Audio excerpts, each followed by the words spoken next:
contrary to popular belief, that this ministry is composed of all the races or all the human species, all the various types of people on this planet. There are women that subscribe here. There are men that subscribe here. Homosexuals.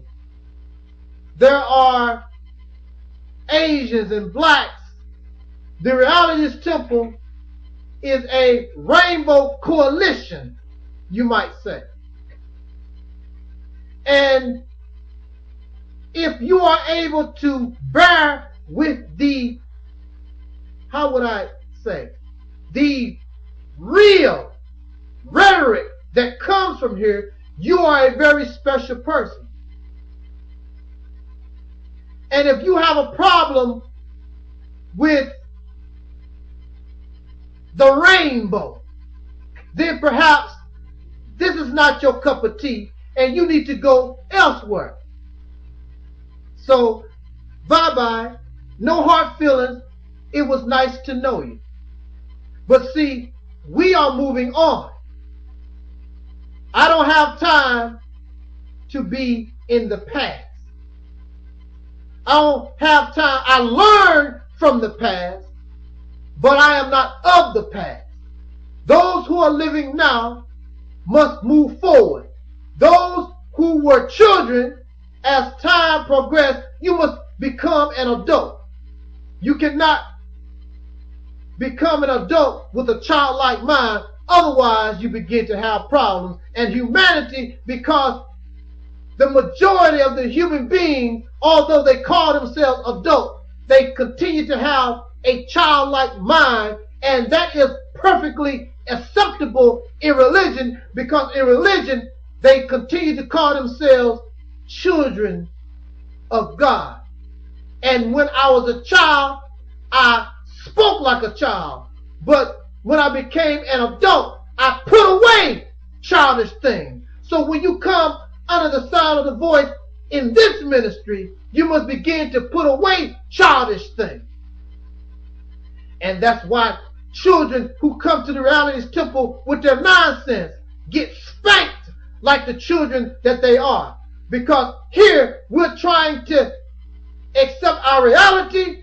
Here we are trying to grow into our adulthood as men and women, and to grow into the God that you talk about in Bible and Quran and these other religious belief systems. Not be a child of God, but be an adult of God. Be a God yourself. This particular series of video is probably the beginning of probably one of the most dramatic directions of twists and turns in this thing that we call black liberation or black power, which eventually means the upliftment of all humanity, because to say black just means that you are infusing all humanity, because all things come out of the black. All things come out the dark into the light. So that's what we're trying to do here. We're bringing a rainbow, because during a storm things turn black, but when the seasons and when the conditions get right, then through the atmosphere it produces a rainbow, and the rainbow lets you know now things are all right. Do y'all understand where I'm coming from with this? I want to talk first to black people.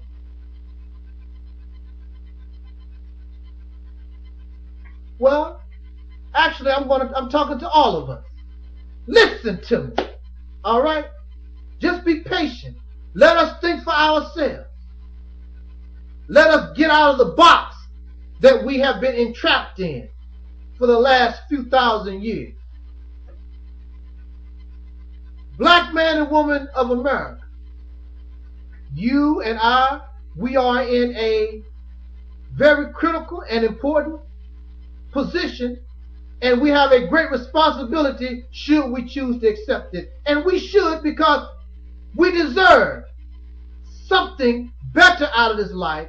As our people, we have suffered for over 400 years terribly. We deserve an opportunity to express ourselves so that we can build the confidence that we need in order to take this journey of the life of all humanity to that next step. But it begins at the bottom. And who is on the bottom?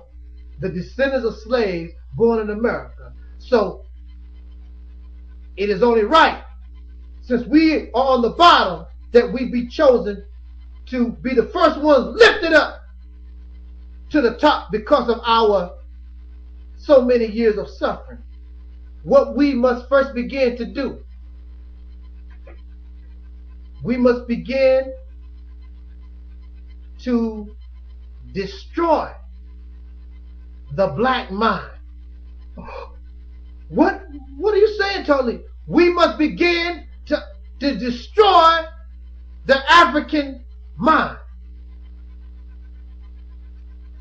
Now, where are you going with this, brother?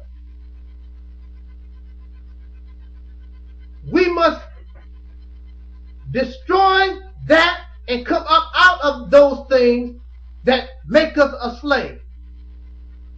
We must remove black from us. We must remove African from us, especially this color, because we did not give ourselves this description. I thank the ancestors that they took black, something that was forced on us by our Caucasian oppressors. They took it and made something negative positive, but that is not us. We must begin to find ourselves. But if we grasp color, because see, they are white and they use color, white, black, red, yellow. They put us into these categories: Mongoloid, Cassacoid, Negroid. The oppressor done those things. If we hold on to color, listen, y'all, if we hold on to color, then the only thing we're doing is keeping ourselves trapped in that which put us in the condition that we are in today. That's what caused our problem. So why would we embrace those things which caused our over 400-year problem? Yes, we should have black pride. And at this time, we will hold on to black, not because we are black, but because it gives us a connection to our family. But we must begin to think outside of the black. We must begin to think outside of the African, because it is our duty and it will be our responsibility, coming from the bottom on our way up, as we rise up. The rest of humanity, like they came from out of us, they will follow us up into the next step, into the development of the human being. But that cannot be done as long as we will not let go of the past. And the past is color. That past is African. That is of the past. We did not call ourselves African. Of course, there are many of you who would dispute, we black this, and it was turned and flipped around. Those things was taken and used against us. So no matter if we were Africans at one time or we were black at one time and the white man switched and flipped, whatever it was, he turned it. And it's, how would you like, it's like this. How would you like to continue to carry the gun that somebody took out of your pocket and shot you with your own weapon?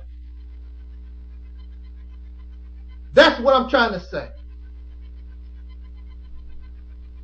Those things we need to let go. To take white supremacy, this categorization of putting people in these different colors, to to turn it around and make it black, why do you think that you're going to get a different result? You're not going to get a different result. What's going to happen is, instead of you being the victim, you're going to turn around and be